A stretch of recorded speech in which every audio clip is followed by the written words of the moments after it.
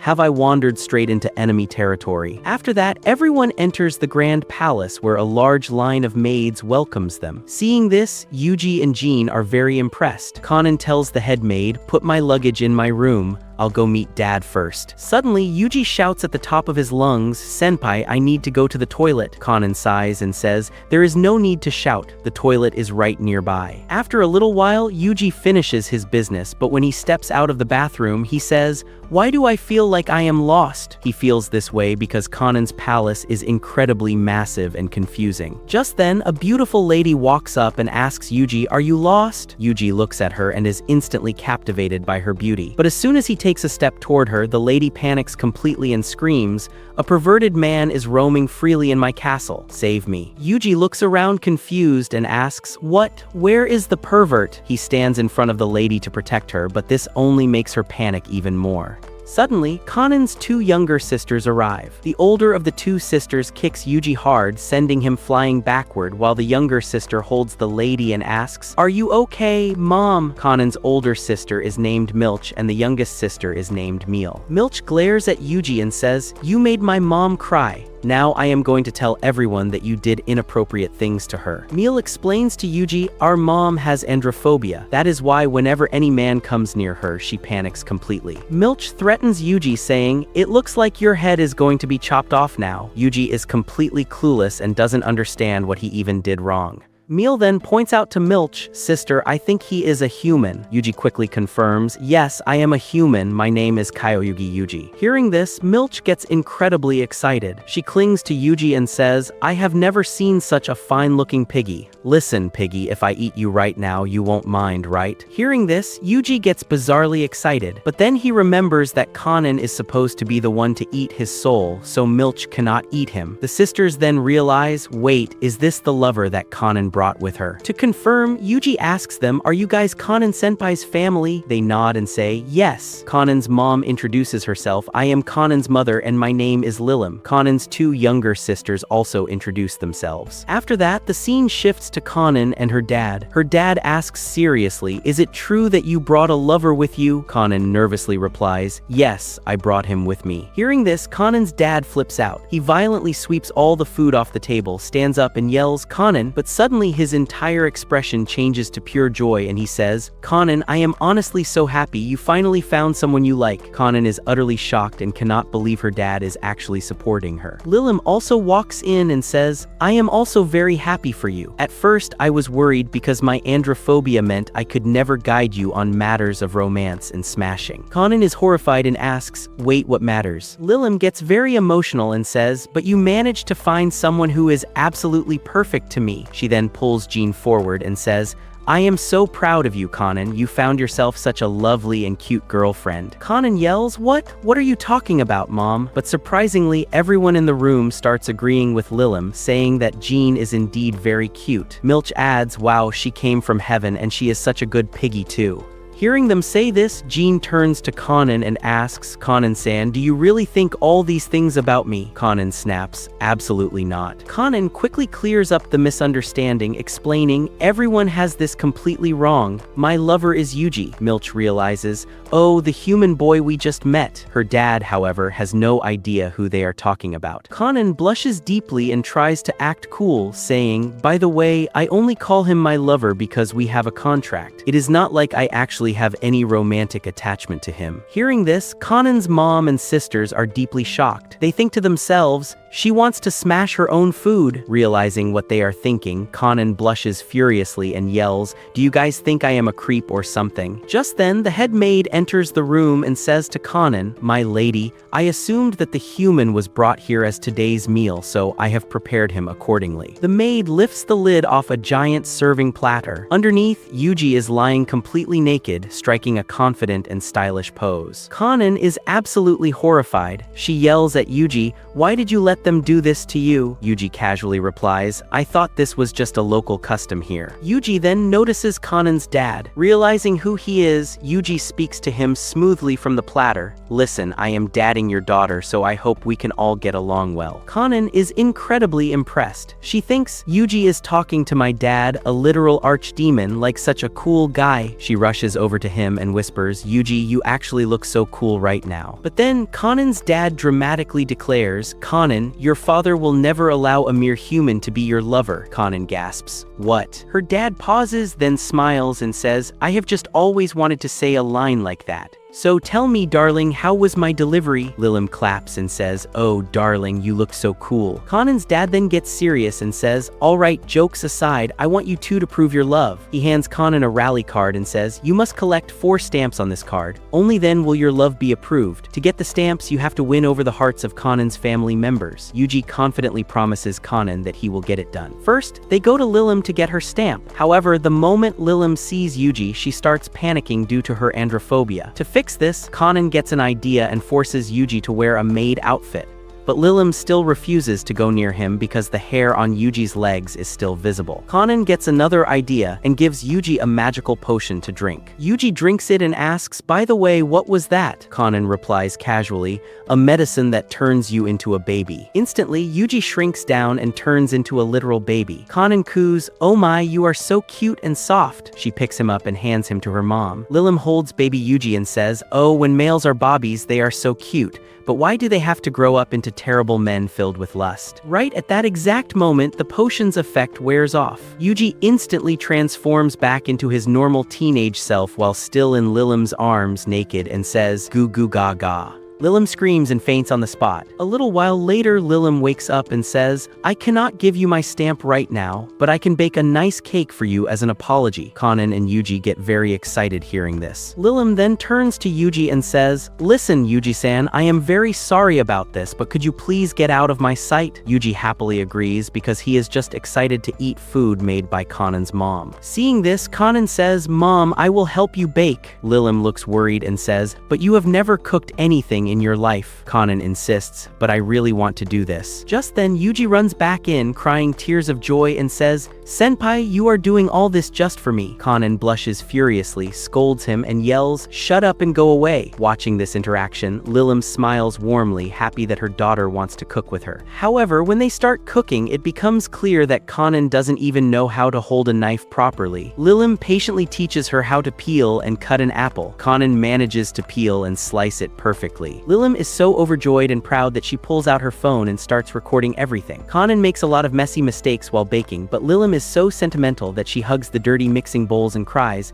I am going to keep these bowls as decorations. I will never wash them because Kanan used them to bake a cake. Kanan groans, Mom, please stop. This is so embarrassing. Lilim smiles gently and says, but your mom is just so happy to be cooking with you. And I am also happy to see that you are putting in so much effort for the person you love. Kanan blushes and stubbornly says, I told you it is not love, it is just a contract. Just then, Lilim notices Yuji sneaking back into the kitchen, trying to eat the leftover apple slices. She immediately starts scolding him, saying, sneaking food like this is very bad manners. While scolding him, she gets very close to him and even accidentally touches his hand. Kanan points out, Mom, you just touched Yuji. Realizing what she just did, Lilim goes into a full panic attack and frantically runs to disinfect her hands. A little while later, the cake is finally ready. Lilim says, Kanan, let's make it even more yummy. Kanan feels a bit embarrassed but joins her mom in doing a magical, overly cute, delicious making pose. Watching them, Yuji smiles and says, wow, that is so cute. Hearing Yuji compliment her, Lilim thinks to herself, did Yuji just call me cute? Now that I think about it, he is the first man I have touched in thousands of years other than my husband. She gets completely lost in her own romanticized thoughts. Meanwhile, Kanan is still doing the cute pose when her 2 younger sisters, Milch and Meal, walk in. They ask, big sister Kanan, what are you doing? Kanan quickly stops and tries to change the subject. Milch starts teasing her, but Kanan denies everything, saying, it is nothing like that. Milch reaches out to take the first bite of the cake, but Kanan quickly stops her. Milch asks, what happened, big sister Kanan? Kanan thinks to herself, this is the very first cake I have ever baked. I wanted Yuji to be the first one to eat it, but how do I say that out loud? Milch smirks and says, oh, I get it. You want your boyfriend to be the first one to eat this cake, don't you? Kanan panics and lies. No, who said that? I just would feel bad if you ate it and got sick. That is why I want Yuji to be the taste tester first. Yuji is overjoyed to hear this, but right before he can take a bite, Milch jumps in, snatches a piece of the cake and eats it. Teasingly, Milch says, "Oh, what is going to happen now, big sister? I ate the first piece." Kanan gets absolutely furious and summons her giant devil trident. But then, Milch quickly scoops up another piece of cake with her own fork and feeds it directly into Yuji's mouth. She smirks and says, "Oh my, that is an indirect kiss." To tease Kanan even more, Milch says, "Come on, big sister, you should not get so mad. Besides, you have probably already done everything with your boyfriend anyway, right?" Kanan stays completely silent. Milch's eyes widen and she teases relentlessly. "Do not tell me, big sister, have you really not done anything with him yet? You really are a massive loser." Hearing this, Kanan completely loses her temper and chases after Milch to teach her a lesson. Milch runs behind her mom and cries, "Mom, save me." But Lilim is still completely spaced out in her own thoughts. While absent-mindedly eating the cake, she is still pondering the fact that she touched a man other than her husband. Suddenly snapping back to reality, she says, "Oh right, we were taste testing the cake, weren't we?" Without realizing what she is doing, Lilim uses her own fork to scoop up a piece of cake and feeds it directly to Yuji. This results in yet another indirect kiss. Kanan stops in her tracks and screams, "Mom, what are you doing?" Meanwhile, in another room, Jean and Kanan's dad are peacefully eating a meal together. Her dad says, "I am glad you are appreciating our hospitality." Jean thinks to herself, "Wow, I guess you can even find heaven inside of hell." On the other hand, Kanan and Yuji beg Lilim, "Please just give us your stamp." Lilim thinks for a moment and says, "All right, but before I do, Yuji must pass my test, because only a man who can pass this test with true honesty and goodness can join our devil family. So now I am going to test your courage." Hearing this, both Kanan and Yuji are deeply shocked. After that, Lilim approaches Yuji wearing a yukata and says, "Let's go now," but Yuji doesn't recognize her. So Lilim tells him who she is. Hearing this, Yuji excitedly says, "Does this mean Senpai is also wearing a yukata?" Meanwhile, Kanan is hiding from him nearby. Lilim walks over to her and pulls her out of hiding. Seeing her, Yuji shouts loudly, "Senpai, you look so cute!" Kanan immediately starts scolding him to hide her embarrassment. Watching this, Lilim thinks to herself, "But I am wearing a yukata too." Then, Lilim takes them to the location where Yuji's test is going to be held. On the way, Lilim tells them that they are heading to a place filled with ghosts. Yuji curiously asks Lilim, "By the way, why can't you stand men?" Kanan explains, "Because my mom is the most beautiful woman in hell."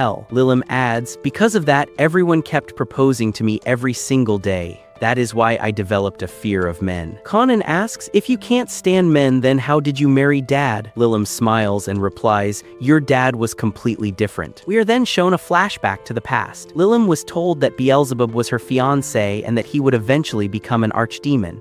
But Lilim firmly refused to marry him. Hearing about her refusal, Beelzebub coldly said, "If anyone is refusing this marriage, it is me. So the next time you come in front of me, do something about your ugly looks." Hearing this, Lilim felt deeply insulted and vented her anger in private. But then she realized and said to herself, "Still, this is the very first time I have met a man who has absolutely zero interest in me." From that moment on, she started trying to learn more about Beelzebub. However, every time she tried, Beelzebub completely ignored her. Determined, one day she waited for him on a deserted road wearing a very sexy dress just to seduce him. But suddenly, a tentacle demon appeared and demanded that Lilim come with him. Lilim called him disgusting, which angered the demon, and he started forcing himself on her. Lilim screamed loudly, "Someone help me!" Just then, Beelzebub arrived at the speed of lightning and completely sliced off the demon's tentacles. Glaring at the demon furiously, he warned, "Do not ever dare lay a tentacle on my woman again." Terrified, the tentacle demon ran away for his life. Lilim started blushing heavily. Beelzebub turned to her and said, "Sorry I called you my woman. Anyway, you shouldn't be wandering around a deserted place wearing clothes like this." He took off his cape, gently draped it over her to cover her, and said, "To be honest, I am actually getting very interested in you." He gave her a warm smile. Seeing that smile, Lilim completely fell head over heels for him. Back in the present, Kanan says, "Dad was really cool." Lilim agrees, "Right, and from that exact moment I fell in love with him." Kanan asks, by the way, what happened next? Lilim chuckles and says, what else could happen? After that, everything escalated non-stop. The scene cuts back to the past, where Lilim had literally tackled Beelzebub to the ground and climbed on top of him. Beelzebub yelled, hey, have you lost your mind? Lilim shouted back, yes, I have. And I love you now, Lord Beelzebub, I love you so much, so please let us become one. Right after that, Beelzebub's screams could be heard echoing. Back in the present, Lilim calmly says, and that is exactly how you three sisters were born. Kanan cringes and says, I didn't ask you to go into that much detail. After that, they finally arrive at the location where Yuji's test is supposed to happen. Lilim's plan is to test Yuji's courage to see if he gets scared and runs away, which would prove he isn't worthy of Kanan. She also wants to test his loyalty to Kanan, and to do that, she plans to use herself as bait. As they start climbing the stairs, Lilim makes her first move to attract his attention. However, Yuji completely ignores her and only focuses on Kanan, which makes Kanan blush. Lilim tries again and deliberately starts jiggling her chest. Yuji notices and says, wow, those are jiggling really well. Lilim feels triumphant, but when she looks over, she sees that Kanan is actually pointing at a tree branch, and Yuji is staring at the literal oranges jiggling on it. Lilim gets incredibly disappointed because Yuji isn't paying any attention to her at all.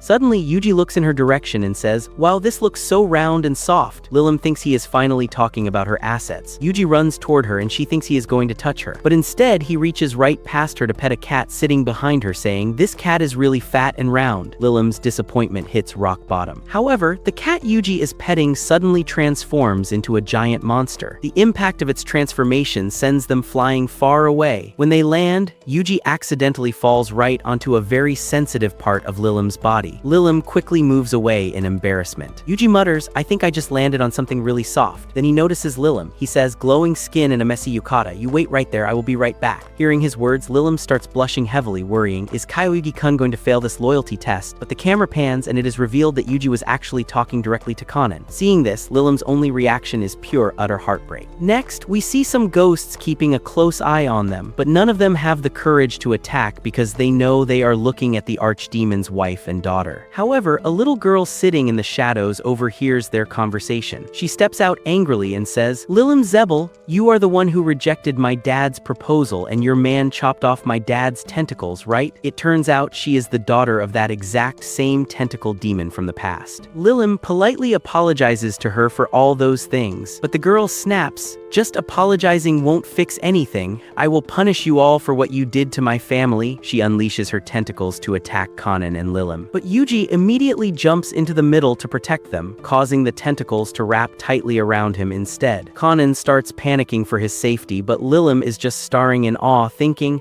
I can't believe Kyoyugi-san just protected me. Yuji struggles and yells, I will never let you touch what is precious to me. Hearing this, Lilim's heart completely melts and she thinks, is Kyoyugi-san saying that I am precious to him? The tentacle girl smirks and says, if that is how it is, take this. She grabs Lilim with a tentacle and binds her tightly together with Yuji. Because of how tightly they are squeezed, Yuji's face gets pressed directly into Lilim's chest. The girl laughs mockingly and says, I know you hate men, so I will make you feel the absolute humiliation of being forced against one. But Lilim is blushing madly and thinking, Kyoyugi-san, you cannot lose control in front of Kanan. Meanwhile, Yuji is suffocating and muffles, I can't breathe. The tentacle girl looks confused and mutters, why do I feel like they are actually enjoying this? Kanan is watching the entire scene with a completely deadpan, terrifying look. Seeing them pressed together makes Kanan absolutely furious. She glares at the girl and says, hey, tentacle girl, listen here. You have completely ruined my mood. Seeing Kanan's murderous expression, the girl gets extremely terrified. Kanan then unleashes her demonic powers and blasts the girl with a massive electric shock, completely frying her. After the fight, Yuji asks Lilim, are you okay? Lilim blushes and says, yes, I am fine. She thinks to herself, Kyoyugi-san, I didn't think you would be so bold right in front of my daughter.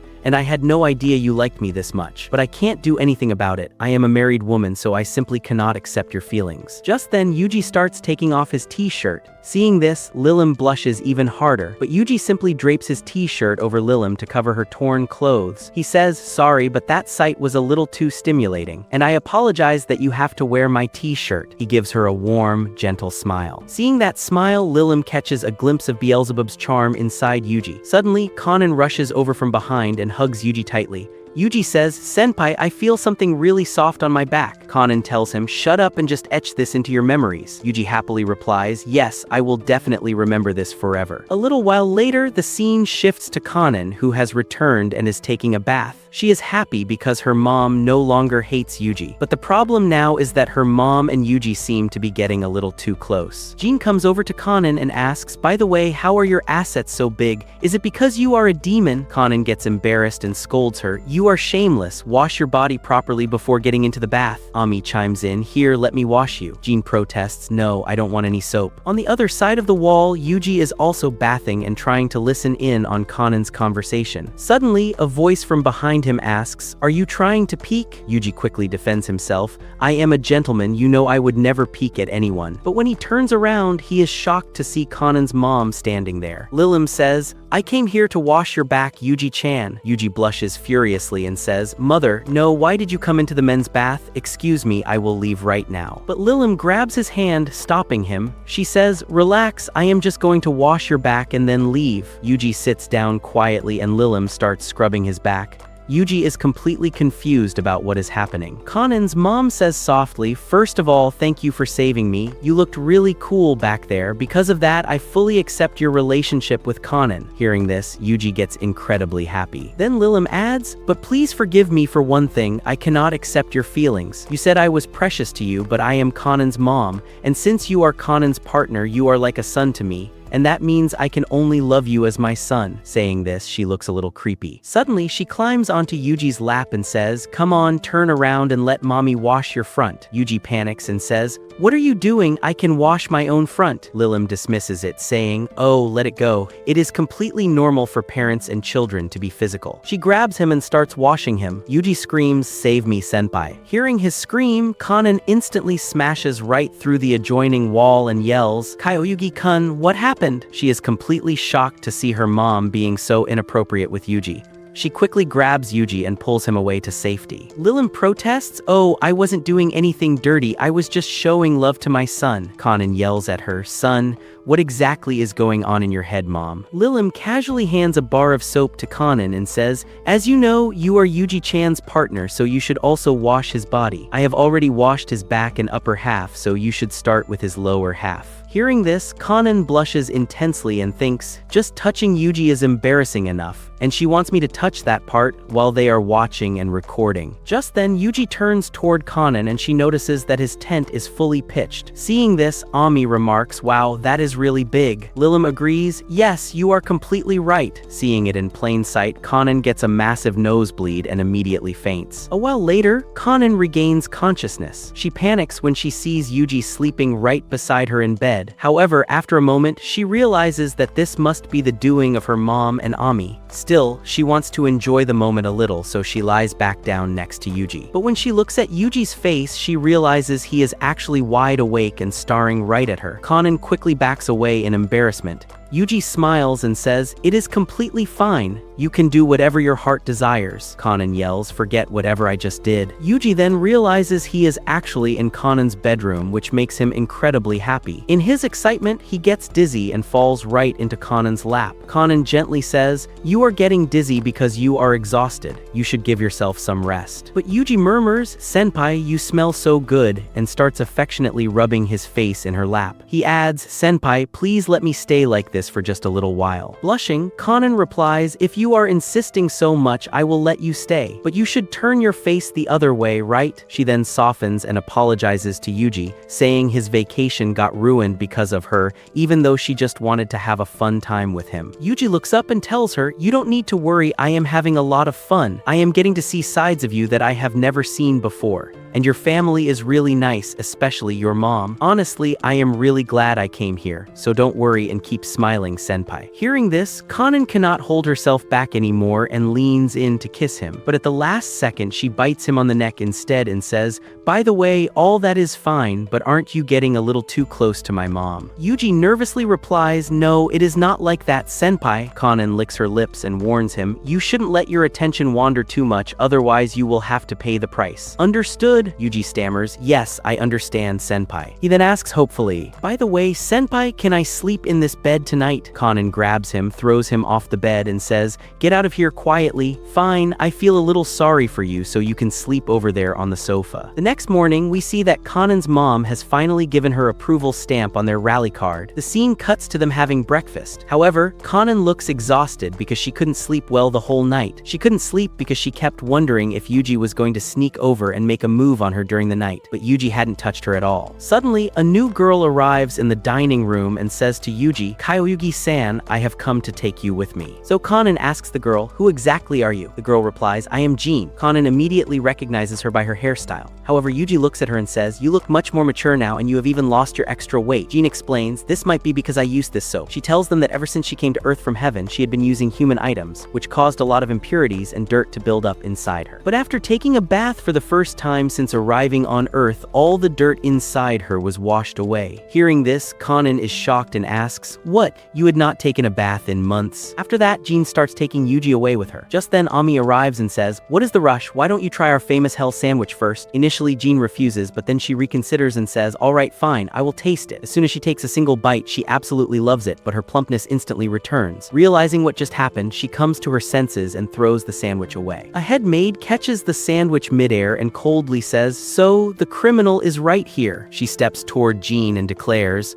I am now going to punish you on behalf of my lady Kanan. Jean looks confused and asks, what exactly did I do? The head maid answers, you have committed a very disgraceful crime. You stole my lady's underwear, therefore you will be sentenced to death by hanging. Jean is horrified and shouts, what? She quickly tries to explain that she did not steal the underwear. But the head maid refuses to listen, saying, for stealing my lady's underwear, even burning you in the fires of hell would be too light of a punishment. She draws her sword and begins attacking Jean. Dodging the attacks, Jean shouts, I am telling the truth. Why would I steal such a useless thing? The head maid stops and glares at her. What nonsense are you spewing? Lady Kanan's underwear is worthy of having drool dripped over it, and you are calling it a useless thing. Kanan, overhearing this, groans, head maid, what are you even saying? The head maid then explains her reasoning. Last night, when everyone finished bathing and left, only you were still there. That means you are the one who is wearing Lady Kanan's panties. Jean denies it again, firmly stating that she's not wearing them. Just then, Milch walks in. She starts mocking and teasing Jean relentlessly, further insulting her. Unable to take it anymore, Jean snaps, I would rather die than endure this insult. Hurry up and kill me. Suddenly, Jean remembers something crucial. She points at Milch and says, wait a minute, you were also there last night. Milch quickly brushes it off. I have no idea what you're talking about. Anyway, good luck, piggy. With that, she tries to casually walk away. Jean immediately starts chasing after her. Seeing this, the head maid yells, you cannot run away, and chases right after Jean. Watching the chaos unfold, Yuji and Ami talk to each other, wondering what is going on. Kanan sighs in frustration. Why are these people going so crazy over my underwear? The scene then cuts to a bathroom where Jean manages to corner Milch. Then, Jean moves forward to grab Milch, but Milch steps aside. Because of this, Jean hits the wall and gets stuck in a very awkward position. Milch starts calling everyone over. The head maid smirks and says, well, you just made my job a lot easier. Now I will check for myself whether you're wearing the underwear or not. Jean pleads, please do not take off my pants. But the head maid ignores her and pulls her pants down. Seeing this, Kanan quickly turns Yuji's face away so he cannot look. However, the head maid is completely shocked to see that Jean is not wearing anything underneath. Extremely embarrassed, Jean cries, I would rather die than face this humiliation. Hurry up and kill me. Just then, Milch steps in front of her, teases her even more, and then runs away. Jean screams, kill me, hurry up and kill me. After that, the head maid pats Jean's behind and says, if the culprit isn't Jean, then it must definitely be Lady Milch. Kanan agrees, yes, it has to be her. Yuji asks, by the way, how do you know it is her? Kanan explains, because she is always stealing my things. Yuji smiles and says, well, she is your little sister, so she naturally wants to ask for your things, right? That behavior is actually quite cute. Kanan sighs, yes, you're right, she's my cute little sister, but maybe she hates me. But Yuji smiles warmly and says, I don't think so. Even though she takes your things and bothers you, you still let her keep them. That makes you a great big sister who takes good care of her little sister. Hearing this, Kanan gets deeply embarrassed. To hide her blush, she kicks Yuji and yells, who told you to talk so much? Go and quickly find that girl. Yuji simply agrees. However, when Yuji sets out to find Milch, he has no idea where to start looking. Suddenly, Milch appears and says, looks like you are looking for me. She starts teasing him and calls him a creep. Yuji calmly replies, I might be a creep, but I don't have bad intentions toward anyone. She calls him a creep again and runs away. When Yuji chases after her, he accidentally stumbles into the maid's changing room. Because of this, all the maids grab their tridents and weapons and chase after him. Running for his life, Yuji climbs into a chimney to hide. But while inside, he accidentally activates a lever that drops him straight straight into a secret room. On the other hand, we see Milch sitting in a hidden spot, looking incredibly excited while holding Kanan's panties. She is rejoicing, thinking that no one else knows about this secret hideout. But suddenly Yuji drops in and says, "Ah, I found you." He looks around the room in amazement and says, "So this is your secret room." Milch immediately starts threatening him. "If you don't leave right now, I will tell Oni-sama that you misbehave with me and try to attack me. After that, she will completely hate you." But Yuji wasn't paying any attention to her threats. He was busy looking around the room, which was entirely filled with Kanan's stolen belongings and her action figures. After seeing all this, Yuji turns to Milch and asks, "You really love Senpai, don't you?" Hearing this, Milch blushes furiously. We are then shown a flashback from several hundred years ago. Milch used to spend a lot of wonderful time with Kanan. Kanan genuinely took great care of her. But after some time, Kanan became very busy with her studies and other duties, which meant she couldn't give Milch enough time. Because of this, Milch became very lonely and sad. One day, her eyes fell upon Kanan's favorite dress. She tried it on and thought, "I feel like I have become Oni-sama." At that moment, she realized how deeply she admired her big sister. Just then, Kanan walked in and asked, "Oh, Milch, why are you wearing my favorite dress?" Startled, Milch ran away. Kanan started chasing after her, which actually made Milch incredibly happy to have her sister's attention again. As Kanan chased her, she started getting tired and made weird, funny faces, which brought even more joy to Milch. Finally, utterly exhausted from running, Kanan sighed and said, "If you want it so badly, you can keep it." Hearing this, Milch felt disappointed because she was enjoying the playful chase. So to keep the game going, she teased Kanan, saying, "I didn't think one Sama would lose to a child. You really are a massive loser." Hearing this, Kanan got angry and immediately started chasing her again. From that day onward, Milch started stealing Kanan's belongings just to get her attention. Back in the present, Milch thinks to herself, "I really do love Oni-sama so much, and this was my biggest secret. But now this piggy has found out." To deflect the situation, she lies to Yuji, "You are misunderstanding everything. I absolutely hate my one Sama. I enjoy bothering her, which is exactly why I steal her things." But Yuji smiles and says gently, "That is exactly why you love her." Defeated, Milch cries on the inside, thinking, "Man, now I won't be able to keep my secret a secret anymore." Just then, Yuji picks up one of the handmade action figures to examine it, but he accidentally breaks it. Seeing this, Milch furiously yells, "Why did you do that to my precious Oni-sama?" Yuji quickly apologizes, then pauses and asks, "Wait, precious." Realizing her slip-up, Milch finally admits that she truly loves Kanan. She confesses that she just wanted Kanan to pay attention to her. That is why she steals her things and even makes handmade figures of her. Hearing this, Yuji is deeply amazed. Milch looks down and asks, "Seeing all this, you must think I am really weird, right?" But Yuji shakes his head and says, "No, this is incredible. I respect you for it." Hearing this, tears well up in Milch's eyes. She pleads with him, "Please, do not tell anyone about this. If you keep my secret, I am ready to do anything for you." Yuji raises an eyebrow. "Oh, anything? All right, then you have to fulfill one request for me." Milch agrees to his terms. But right after that, Yuji drags her directly in front of Kanan. This causes Milch to panic completely. Yuji whispers to her, "You have to confess to Kanan's senpai that you love her. That way, you two can build a great bond again." Hearing this, Milch boils with anger on the inside for being tricked. Kanan crosses her arms and asks, "So, tell me, what do you want to say?" Milch starts sweating profusely.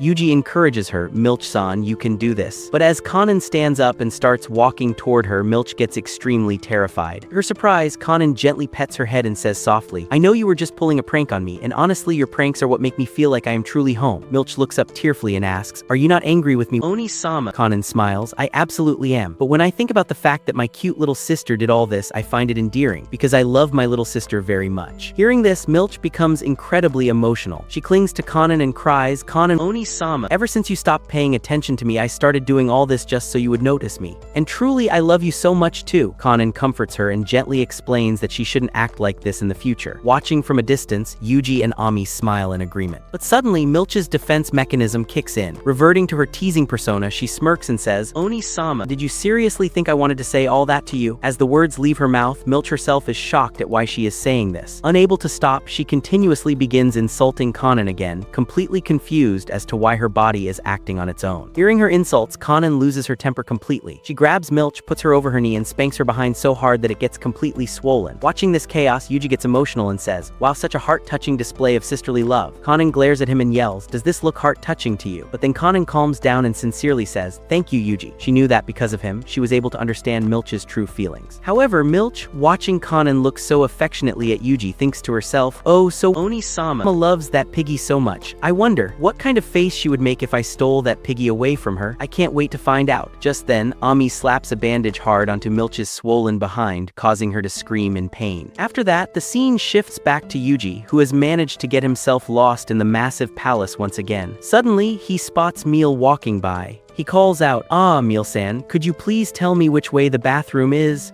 But Meal completely ignores him and walks away without a word. After that, we are shown a girl named Honey Bunny who is live streaming. During the live stream, she is showing off her charms. Then we see a maid watching her live stream and asking Honey-chan, "What is the color of your panties?" She goes to show the live stream to her colleagues too, but suddenly the head maid arrives, crushes the maid's phone with her bare hands and says, "Focus on your work." After that, Meal is shown bringing something for Kanan to eat. Meanwhile, Kanan and Yuji were discussing that since they finally had Milch's stamp, they only needed the stamps from Meal and Kanan's dad. Suddenly, Yuji gets an idea that they should take Meal with them to the beach, and using this as an excuse, he will also get to see Kanan in a swimsuit. Kanan says, "I think playing in the water is childish, so I do not think I will wear a swimsuit." Hearing this, Yuji steps closer to her and says, "Please senpai, just once for me, I really want to see it." While saying this, he gets a little too close to her. Because of this, Kanan agrees to wear a swimsuit. Just then there's a knock on Kanan's door and Meal says, "Kanan Oni-sama, I have brought tea for you." She comes inside, but Kanan has hidden Yuji. Making an excuse upon seeing Meal, she says she just wanted to rest a bit, which is why she is lying down covered with a blanket. But looking at Kanan's red face, Meal says, "I feel like you are not well, Oni-sama." Kanan replies, "No, I am fine." Meal says, "I will stay right here with you until you get better." She gets under the blanket and says, "Wow, your chest is really hard, Oni-sama."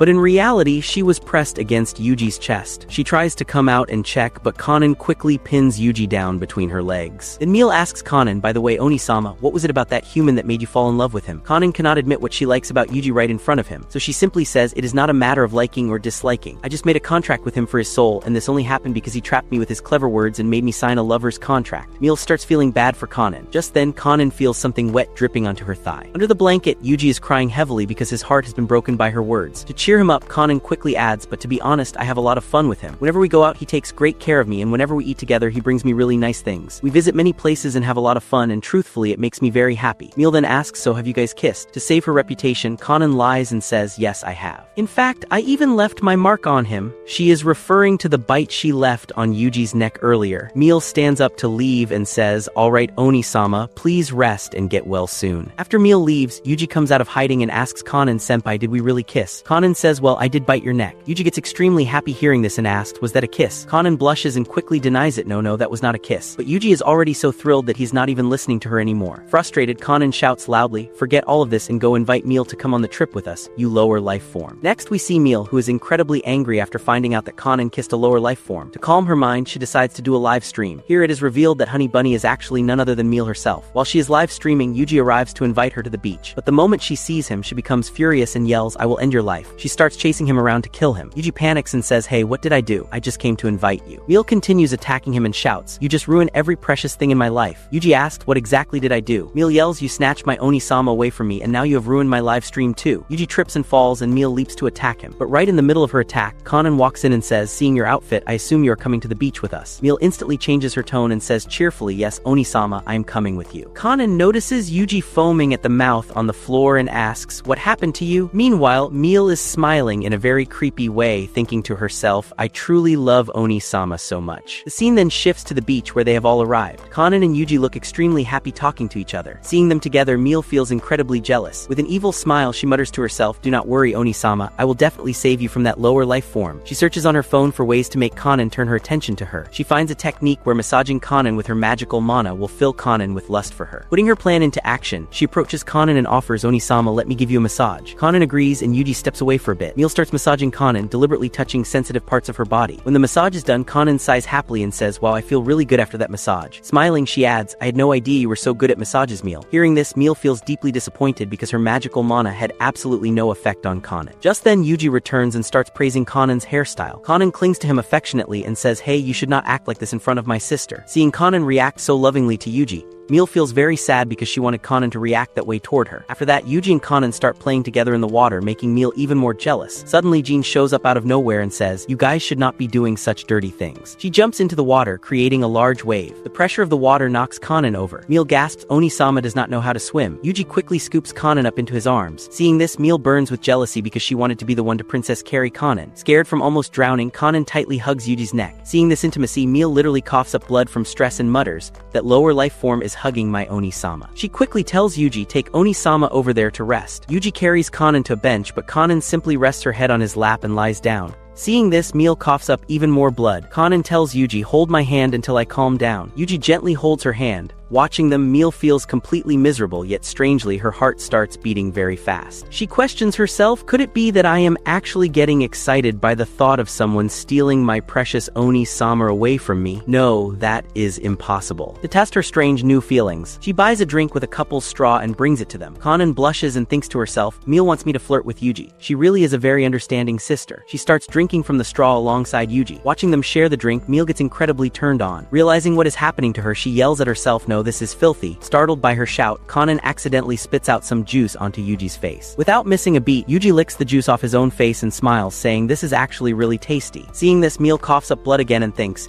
"He's drinking Oni-sama's leftover juice right in front of me and calling it tasty." Kanan then starts wiping Yuji's face clean, and just touching him makes Kanan look noticeably turned on. Meal feels even more conflicted. Then Kanan casually eats a piece of fruit that was stuck to Yuji's face. This makes Meal feel entirely overwhelmed. Just then, Yuji walks over to Meal and asks Meal-san, "Do you want to eat some fruit too?" He gently feeds her a cherry. Eating it directly from him makes Meal feel incredibly good, and she gets completely turned on. Kanan walks over and smiles, "While you have gotten really close to Yuji. So why do you not give us your stamp so our relationship can become official?" Meal hesitates, thinking to herself, if I give them my stamp, it will be a massive betrayal of my love for Oni-sama. Despite her thoughts, Meal hands over her stamp. Kanan cheers, "Great, now we only need Dad's stamp." Meal, completely flushed and excited, admits to herself, "I understand now. I truly am a massive pervert." Night falls and Kanan is lying in her bed. She feels a bit guilty regarding Yuji because she had brought him here to relax and enjoy the trip, but now because of her, he has to work hard to prove their relationship. She decides that she needs to do something special for him, but then the scene cuts to another location. Jean is still stuck back at the beach where they had gone swimming earlier. She's completely surrounded by terrifying monsters from all sides. Jean screams, "Somebody save me." After that, Kanan's family finally gives Kanan and Yuji their approval to become boyfriend and girlfriend. They are sent to a room to be alone. Yuji says, "Senpai, I have absolutely no experience with these kinds of things, so please be gentle with me." Hearing this, Kanan blushes, but suddenly Yuji climbs on top of her and begins moving closer. Kanan realizes she's just dreaming, so she tries to wake herself up. As soon as she wakes up, she realizes it was all just a dream. Yuji walks in and asks, "Senpai, are you okay?" Seeing him, she punches him. Yuji says, "I just came to check on you because you were screaming." Kanan asks, "What happened to the stamp rally?" Yuji replies, "Now we just need the father's stamp." Kanan says, "Even if we have become an official couple, I am not doing that. We have to follow the rules properly." Yuji asks, "What exactly are you talking about?" After that, they are sitting outside where Meal is clinging to Yuji a bit too much. Seeing this, Meal also gets turned on because someone else is trying to steal Kanan's lover. Milch starts moving her hand toward Yuji's lower area. Kanan gets angry, grabs her hand, and says, "Don't you think you are clinging to Yuji a little too much?" Milch replies, "Yes, because he is my Oni-chan big brother." Kanan asks, "What Oni-chan?" Milch explains, "Yes, because after some time Oni-chan will become your husband, so by that logic he is my brother, right?" Kanan blushes and says, "What nonsense are you talking about? I'm never going to marry a human." Milch says, "Whatever happens, I love Oni-chan very much," and kisses Yuji on the cheek. Kanan chases after Milch to punish her. Just then Beelzebub and Lilim arrive. Beelzebub asks, "Why is there so much noise here early in the morning?" Seeing Beelzebub, Yuji says, "Father, please give us your stamp." Beelzebub replies, "Yes, I will definitely give you the stamp, but first you must pass a trial." After that, we see a beach scene where the trial is a game of beach volleyball. Kanan is very angry because Milch kissed Yuji on the cheek. Seeing her anger, Ami understands what to do, throws a piece of cake at Yuji's face and says, "Oh sorry, the cake slipped from my hand." Kanan realizes what she needs to do. She goes over to Yuji and under the guise of cleaning his face, she licks the cake off right next to his lips. She tells Ami, "See that? Milch kissed his cheek, but I licked right next to his lips." Ami is disappointed and thinks they should have just gone for a French kiss. The head maid announces that the first team will be Kanan and that lower life form, and the second team will be My Lady Lilim, featuring Lady Milch and Lady Meal. Milch will act as a substitute. If Kanan's team wins, Yuji and Kanan's relationship will be officially approved. Milch asks, "So is there a prize if Oni-chan's team wins? How about if we win, we go on a date with Kyoyuga-kun?" She starts making strange faces because she enjoys the idea of stealing Kanan's lover. Lilim appears in a very bold swimsuit. The match begins and Lilim is so excited about the prospect of going on a date with Yuji that she barely touches the ball, yet it flies into a mountain. The match continues until Meal loses and Milch enters the court. Eventually, Kanan and Yuji win the match. Meanwhile, Beelzebub catches a monster, and as soon as it hits the ground, it spits out Jean. Jean clings to Yuji, crying, "I was so scared." But Yuji says, "You smell terrible, and now I smell bad too. Get off me." Later, we see the palace scene where they have come to bathe. Yuji and Kanan are talking, and Kanan says, "Now we will get the stamp." Yuji asks, "So, senpai, can I call you my girlfriend now?" She blushes and says, "Fine, stop the nonsense. Wait for me after you bathe, I want to show you something." She leaves to bathe. When Yuji enters the changing room, Beelzebub is struggling to take off his costume because he can't reach his back. He asks Yuji for help. As Yuji unzips the costume, a small boy pops out. But when Yuji sees his banana, he realizes this isn't a child, but a very well-endowed man. When they go inside to bathe, Beelzebub and Yuji start arguing about Kanan, specifically who knows more about how cute she is. The conversation turns into an argument because neither is willing to admit the other knows her better. They both start listing Kanan's good qualities. On the other side of the wall, Kanan, her mom, and her sisters are listening. Kanan feels incredibly embarrassed, smashes through the wall, and yells, "What are you two talking about behind my back?" But as she looks ahead, she sees Beelzebub and Yuji passed out from staying in the water too long. Kanan yells, "Quick, call a doctor!" Lilim rushes over and starts clinging to Beelzebub. A little while later, Kanan walks up to Yuji and says, "Let's go." Kanan leads him to a secluded place. When Yuji looks up at the sky, he sees many stars and various planets, which he finds incredibly beautiful. He says to Kanan, "Senpai, I am truly happy that you brought me here to meet your family. I really had a great time here." Kanan blushes and they sit down. Kanan asks, "By the way, what's in that lunch box you brought?" Yuji says, "Oh, I forgot." He opens the lunch box and says, "Tada, look, I brought cutlets." Yuji had made them with his own hands. Yuji says, "I still remember when we ate together for the first time, we had cutlets." He gives a cutlet to Kanan, and when she eats it, she finds it even better than before. They share some playful laughter. Kanan stands up and says, "Come on, we should go back now." Yuji agrees, but just then Beelzebub appears and asks, "Are you two flirting in front of me?" Kanan asks, "Dad, what are you doing here?" Beelzebub replies, "I came here because I can't let you flirt without my permission, can I?" He stamps the rally card. Handing it to Kanan, he says, "This is your contract, so keep it safe." He turns to Yuji and warns, "And yes, if you cheat on my daughter, I will not spare you." Yuji says, "Do not worry, father, I love senpai with all my heart." Kanan blushes and says, "How can you say that in front of my dad?" She walks away and says, "If that's the case, then you have to make me say that I love you too." Yuji says, "Yes, I definitely will." Finally, we see the scene in the human realm. Kanan is saying, "Tama Municipal Haunu Academy is a quiet place for studies, but a dangerous devil has turned it into her territory. And in this territory you get very tasty food. But because I was gone for a while, these people have spoiled themselves a bit. But don't worry, I will fix you all and eat your souls properly." Suddenly, Yuji comes from behind and says, "Senpai, it is time for our rounds." Kanan is shocked and asks, "Yuji, how long have you been here?" Yuji replies, "Since you were saying Tama Municipal Haunu Academy." Kanan asks, "Did you hear everything?" Yuji says, "Senpai, are you doing cosplay again? Are you becoming a devil? Can I join you this time?" Hearing this, Kanan turns bright red from embarrassment. She rubs her head against his chest and says, "You low-caste creature, you are a fool." And here, Season 1 of this series ends. Season 2 might come out in 2027, but if you want to see the story before that, subscribe to my manga channel. You will find the link in the pinned comment. Season 2 will be available there in manga form. Thank you so much for watching this video until the end. Arigato gozaimasu.